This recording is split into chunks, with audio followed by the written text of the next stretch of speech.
Hello friends, இன்றைக்கி நம்ம சுவையான செட்டிநாடு சிக்கன் எப்படி சமைக்கலாம்னு பார்க்கலாம்.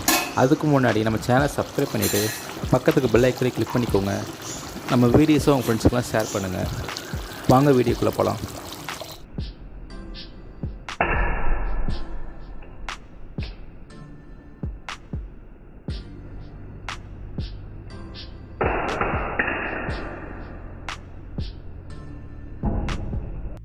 பாத்திரம் சூடானதும் நல்லெண்ணெய் சேர்த்துக்கோங்க.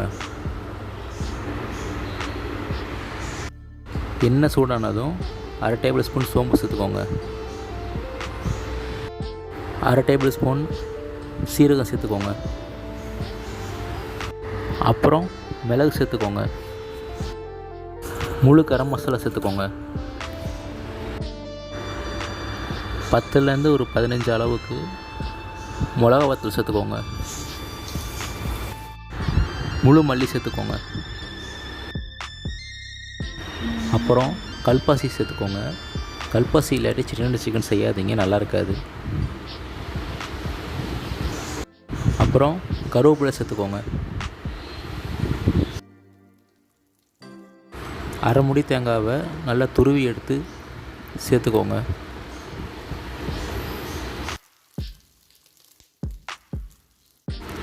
தேங்காய் சேர்த்த அப்புறம் நல்லா மிக்ஸ் பண்ணிக்கோங்க.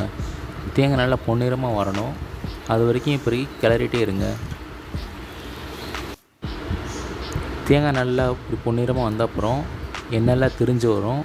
அந்த சமயத்தில் அந்த வறுத்த தேங்காவை எடுத்து ஒரு தட்டில் மாற்றிக்கோங்க.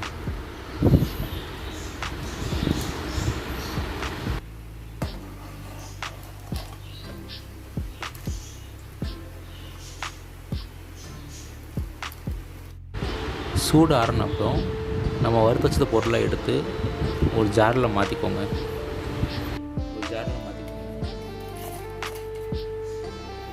ஜாரில் மாற்றின அப்புறம் நல்லா ஃபைன் பேஸ்ட்டாக அரைச்சி எடுத்துக்கோங்க. அரைச்ச அப்புறம் அந்த மசாலாவை எடுத்து ஒரு கிண்ணத்தில் மாற்றிக்கோங்க. நல்லா ஃபைன் பேஸ்ட்டாக அரைச்சி எடுத்துக்கோங்க. நல்லா ஃபைன் பேஸ்ட்டாக அரைச்சி எடுத்தால் தான் நம்ம அரைச்சிருக்க மசாலா சிக்கனில் நல்லா ஒட்டும். ஒரு பாத்திரத்தில் எண்ணெய் ஊற்றிக்கோங்க. எண்ணெய் சூடானதும் 1/4 டேபிள் ஸ்பூன் சோம்பு சேர்த்துக்கோங்க. பட்டை, பிரியாணி இலை சேர்த்துக்கோங்க. 3 பெரிய வெங்காயத்தை சின்ன சின்னதாக கட் பண்ணி சேர்த்துக்கோங்க. அப்புறம் கருவேப்பிலை சேர்த்துக்கோங்க. கருவேப்பிலை சேர்த்த அப்புறம் நல்லா மிக்ஸ் பண்ணிக்கோங்க. வெங்காயம் நல்லா கோல்டன் ப்ரௌனாக கலர் வர வரைக்கும் நல்லா மிக்ஸ் பண்ணிகிட்டே இருங்க.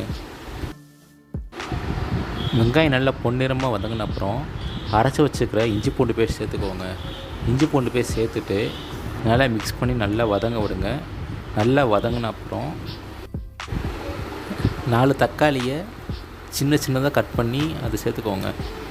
தக்காளி சேர்த்த அப்புறம் நல்லா கிளறி விட்டுக்கோங்க. அப்புறம் 2 டேபிள் ஸ்பூன் மல்லிப்பொடி,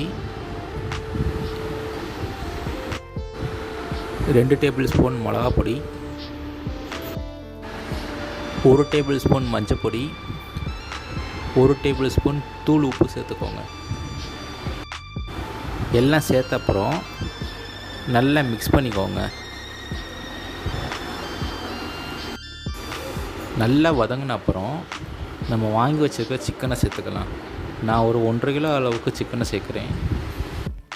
சிக்கன் சேர்த்த அப்புறம் இந்த மசாலாலாம் சிக்கன் நல்லா மிக்ஸ் ஆகிற அளவுக்கு நல்லா கொஞ்சம் பரட்டி விடுங்க. நல்லா கொஞ்சம் மிக்ஸ் பண்ணுங்கள். அப்புறம் கொத்தமல்லி தூவி விட்டுக்கோங்க. இந்த இடத்துல நீங்கள் தண்ணி சேர்க்க வேணாம், ஏன்னா சிக்கன் குக் ஆகும் போது அதுலேருந்து தண்ணி வரும். இந்த பார்த்தீங்களா ஃப்ரெண்ட்ஸ், நம்ம சிக்கனில் தண்ணி சேர்க்காமல் எவ்வளோ தண்ணி வந்திருக்குன்னு. இப்போ நல்லா கொதித்து வரப்போ நம்ம அரைச்சி வச்சுருக்கோம்ல, அந்த மசாலா எடுத்து சேர்த்துக்கோங்க. மசாலா சேர்த்தப்புறம் நல்லா மிக்ஸ் பண்ணிக்கோங்க. நல்லா ஒரு நிமிஷத்துக்கு நல்லா அப்படி கிளறி விடுங்க. நல்லா மிக்ஸ் பண்ண அப்புறம் உப்பு உரப்பெல்லாம் இருக்கா நல்லா செக் பண்ணிவிட்டு ஒரு 20 நிமிஷத்துக்கு பாத்திரத்தை மூடி வைங்க. அதுக்குள்ளே சிக்கன் குக் ஆயிரும். 20 நிமிஷம் ஆயிடுச்சு ஃப்ரெண்ட்ஸ். வாங்க எப்படி இருக்குன்னு ஓப்பன் பண்ணி பார்க்கலாம். பார்க்கும்போதே தெரியுது நல்லா கொதிச்சிருக்கு. கண்டிப்பாக சிக்கனை நல்லா குக்காக இருக்கும். நீங்களும் ட்ரை பண்ணி பாருங்கள் ஃப்ரெண்ட்ஸ், கண்டிப்பாக உங்களுக்கு பிடிக்கும். இந்த வீடியோ உங்களுக்கு பிடிச்சிச்சின்னா சப்ஸ்கிரைப் பண்ணிவிட்டு பக்கத்தில் இருக்க பெல் ஐக்கனை கிளிக் பண்ணிக்கோங்க. உங்கள் ஃப்ரெண்ட்ஸுக்கும் ஷேர் பண்ணுங்கள்.